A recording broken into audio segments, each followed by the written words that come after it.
দার্জিলিংয়ের বিখ্যাত মেলের ঠিক পাশ থেকে যে রাস্তাটি নিচের দিকে নেমে গেছে, সেই রাস্তা দিয়ে কিছুটা এগোলেই আমরা পাবো বিখ্যাত স্টেপ অ্যাসাইড বাড়ি, যেখানে দেশবন্ধু চিত্তরঞ্জন দাস জীবনের শেষ নিঃশ্বাস ত্যাগ করেছিলেন। চলুন স্টেপ অ্যাসাইড ঘুরে আসি।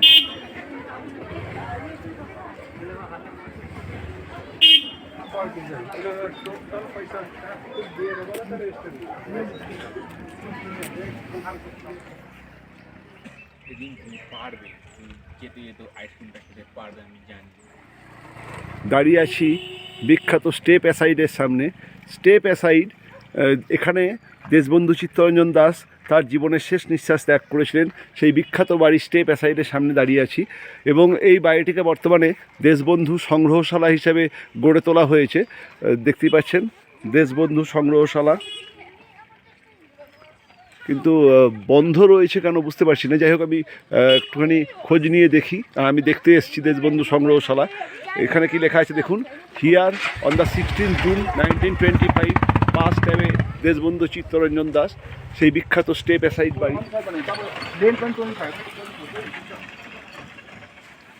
এদিকের গেটটি বন্ধ রয়েছে, দেখা যাক ওইদিকে এই বাড়ির কোনো প্রবেশদ্বার আছে কি না। আমি আগেও দার্জিলিং এসেছি, কিন্তু স্টেপ অ্যাসাইডে কোনো দিনই আসিনি। এবারেই আমি প্রথম স্টেপ অ্যাসাইডে এসেছি। এই বাড়িটিকে এখন দেশবন্ধুর সংগ্রহশালা হিসেবে গড়ে তোলা হয়েছে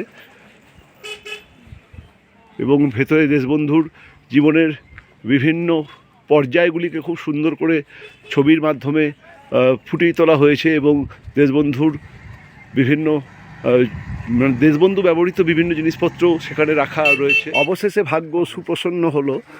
দেখুন যে স্টেপ অ্যাসাইড বাড়ি, যেখানে দেশবন্ধু চিত্তরঞ্জন দাস তার জীবনের শেষ নিঃশ্বাস ত্যাগ করেছিলেন এবং যে বাড়িটিকে বর্তমানে দেশবন্ধু সংগ্রহশালা হিসেবে নির্মাণ করা হয়েছে, সেই বাড়িটি আমি দেখতে এসেছিলাম, কিন্তু বাড়ির দরজা বন্ধ ছিল এবং আমাকে পাশে খবর দিয়েছিল যে আজকে ঈদের জন্য বন্ধ। যাই হোক, আমি চলে যাচ্ছিলাম, কিন্তু তখনই এ বাড়ির যিনি কেয়ারটেকার, দেশবন্ধু সংগ্রহশালার যিনি এখন কেয়ারটেকার, তিনি এলেন এবং তিনি বললেন যে না, বন্ধ না, খোলা আছে। তিনি টিফিন করতে গেছিলেন, সেজন্য তিনি ছিলেন না। তিনি খবর পেলেন যে একজন দর্শক দেশবন্ধুর স্টেপ অ্যাসাইডকে দেখতে এসছে, তিনি সঙ্গে সঙ্গে চলে এসছেন এবং দেখুন আমি স্টেপ অ্যাসাইড বাড়ির ভেতরে ঢুকছি।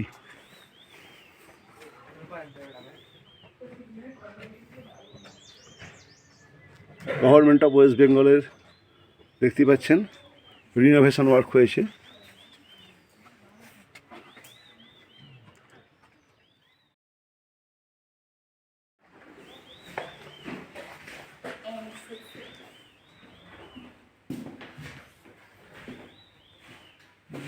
স্টেপ অ্যাসাইড বাড়ি, আমরা সেখানে প্রবেশ করছি।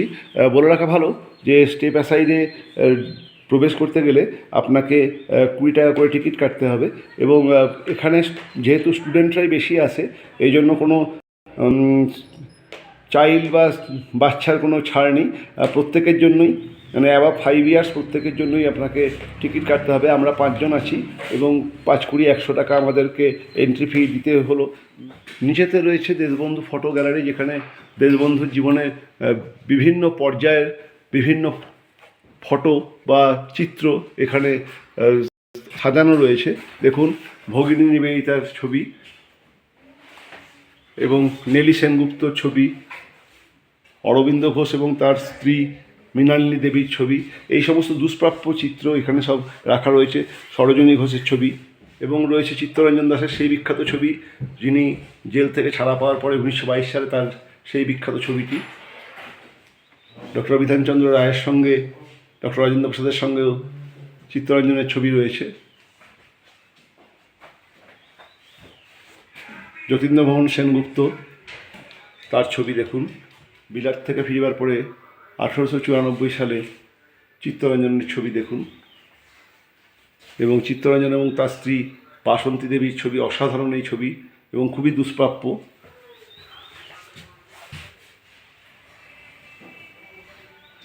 এবং এটি হচ্ছে চিত্তরঞ্জন দাসের ডেথ সার্টিফিকেট।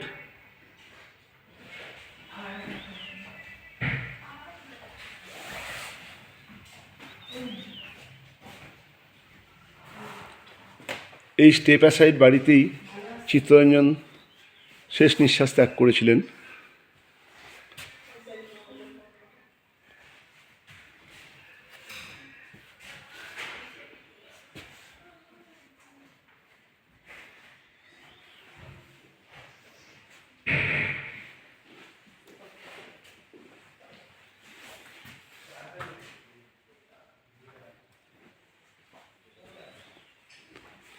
অসাধারণ সমস্ত চিত্র এখানে সজ্জিত রয়েছে এবং রয়েছে বিভিন্ন উক্তি। আপনারা লক্ষ্য করছেন বিভিন্ন উক্তি এবং বিভিন্ন চিত্র যেগুলো এখন দুষ্প্রাপ্য। এবং আমরা রয়েছি স্টেপ অ্যাসাইড বাড়িতে। নন্দলাল বোস, তাকে পুরস্কৃত করা হচ্ছে। দেখুন জওহরলাল নেহেরু, ইন্দিরা গান্ধী এবং সুভাষচন্দ্র বোসকে একই ফ্রেমে। এটা একটা দুষ্প্রাপ্য চিত্র। দেখুন সুভাষচন্দ্রের এই ছবিটা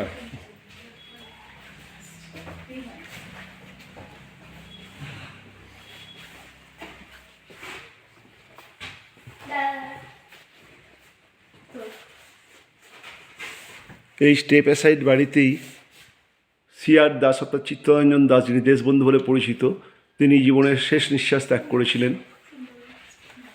গান্ধীজি চরকা কাটছেন এবং নেতাজির ছবি।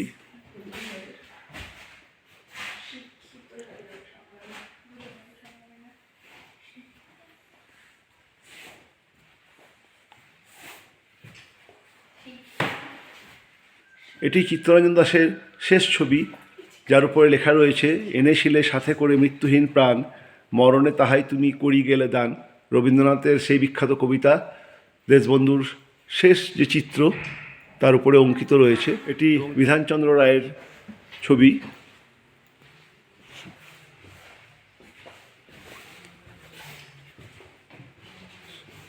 স্টেপ অ্যাসাইড বাড়ি দেখতেই পাচ্ছেন সামনে, এখান থেকে কাঞ্চনজঙ্ঘাকে দেখা যায়। অসাধারণ সুন্দর বাড়িটি।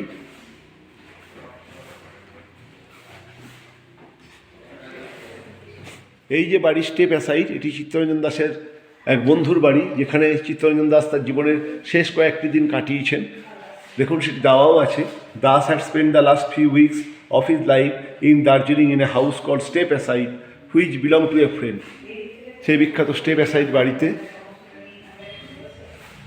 চিত্তরঞ্জন মহাত্মা গান্ধীর সঙ্গে এবং অ্যানি বেসান্তের সঙ্গে। চলুন স্টেপ অ্যাসাইড বাড়ির ফটো গ্যালারি দেখলাম, এবারে স্টেপ অ্যাসাইড বাড়ির যে উপরের মিউজিয়াম দোতলাতে রয়েছে সেই মিউজিয়ামটি দেখে আসি।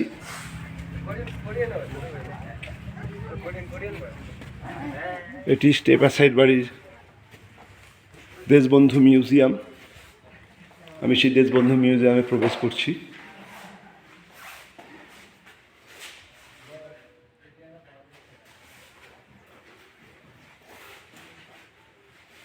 এই ঘরেতেই দেশবন্ধু শেষ নিঃশ্বাস ত্যাগ করেছিলেন এবং এই যে তার খাট দেখতেই পাচ্ছেন, সমস্ত কিছু রাখা আছে।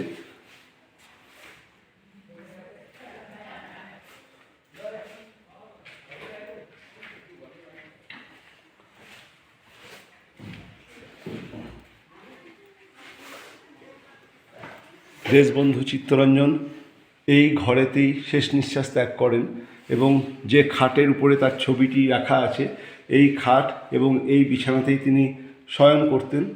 এবং যে আলমারি এবং ড্রয়ারগুলি রাখা আছে সেগুলি দেশবন্ধু তার কাজের জন্য ব্যবহার করতেন।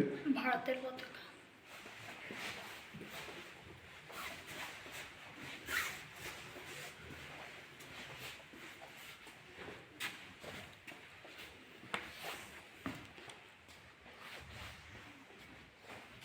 অপূর্ব। দেখুন সে যুগের সোফা এবং চেয়ার।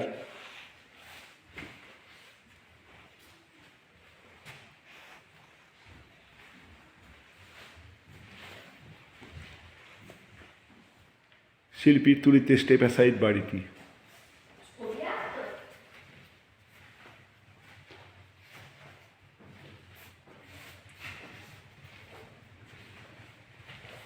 এবং এই আরাম কেদারায় দেশবন্ধু বসে আরাম করেছিলেন।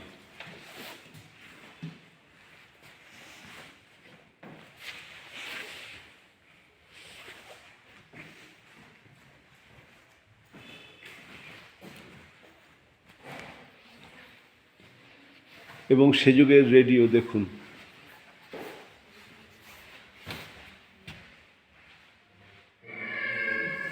দেখুন বিখ্যাত রাইটিং টেবিল, এই চেয়ারে বসে এবং এই রাইটিং টেবিলে লেখালেখি করতেন দেশবন্ধু। এবং লেখার পরে এবার দেখাই আপনাদেরকে যে এই যে ভেতরে পেন এবং খাতাপত্র রাখার জায়গা, এই রাইটিং টেবিলের ভেতর অসাধারণ, এবং এটি সম্পূর্ণ সেগুন কাঠ নির্মিত, দেখতেই পাচ্ছেন। ইনফ্যাক্ট সমস্তটাই সেগুন কাঠের প্যানেল করা, তার মধ্যে যে সমস্ত জিনিসগুলো দেখছেন সবই সেগুন কাঠের নির্মিত।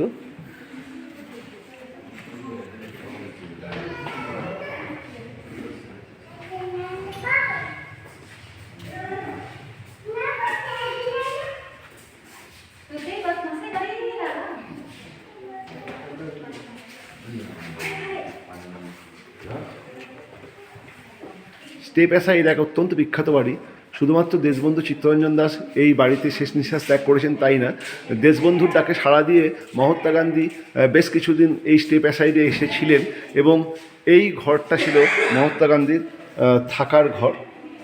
এই পালঙ্কে মহাত্মা গান্ধী বিশ্রাম নিতেন, এবং এই আলমারিতে সমস্ত দরকারি কাগজপত্র এবং তার বস্ত্র থাকতো।